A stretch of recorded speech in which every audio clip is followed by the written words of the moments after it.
నా పేరు లోపముద్ర. హరికథ చెప్పడానికి నేను వచ్చాను. పెద్దగా వినండి సర్వజ్ఞులారా, ఇది రాముడి కథ కాదు, కృష్ణుడి కథ కాదు, ఒక అశుభకారి జీవి కథ. అనాఫిలస్ అనే దోమ కథ. ఎక్కడో దండకారణ్యంలో కాదు, నగరంలో పెరుగుతున్న చెత్త కుప్పలలో నిలిచిన నీటిలో జన్మించిన పెద్దగా కనిపించే రాక్షసుడు ప్లాస్మోడియం పేరుతో. ఎప్పుడైతే మనుషులు పడుకొని ఉంటారో ఈ దోమ వచ్చి కుట్టేరా, నసామి రంగ దోమ వచ్చి కుట్టేరా, ప్లాస్మోడియం ని వదిలేరా, నసామి రంగ ప్లాస్మోడియం ని వదిలేరా. ఇప్పుడు ఇది మీ లివర్ లోకి వెళ్ళింది. వెళ్ళి ఏం చేసిందో తెలుసా? ఆటలు ఆడి పాటలు పాడి, ఆటలు ఆడి పాటలు పాడి టెంటు వేసి కూర్చుండేరా, నసామి రంగ లివర్ లో కూర్చుండేరా. కొన్ని రోజులకి దానికి బోరు కొట్టింది.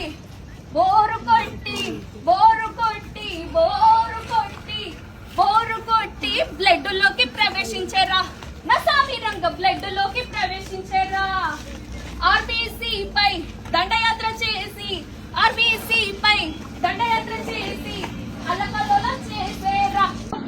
ఎప్పుడైతే ఇదంతా జరుగుతూ ఉంటుందో మనిషికి జ్వరము వచ్చి చెమటలు పట్టి, జ్వరము వచ్చి చెమటలు పట్టి చల్లికి వణికేరా, నసామి రంగ చల్లికి వణికేరా. ఇదంతా ప్లాస్మోడియం యొక్క నాటకం. అనుకోకుండా ఇంకొక వచ్చి మనిషిని కుడుతుంది.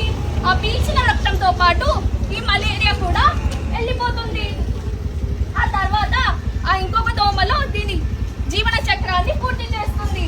తర్వాత దోమ వెళ్ళి దోమ వెళ్ళి దోమ వెళ్ళి దోమ వెళ్ళి ఇంకొకరిని కుడతాదని వెయిట్ చేసేరా, నసామి రంగ కుడతాదని వెయిట్ చేసేరా.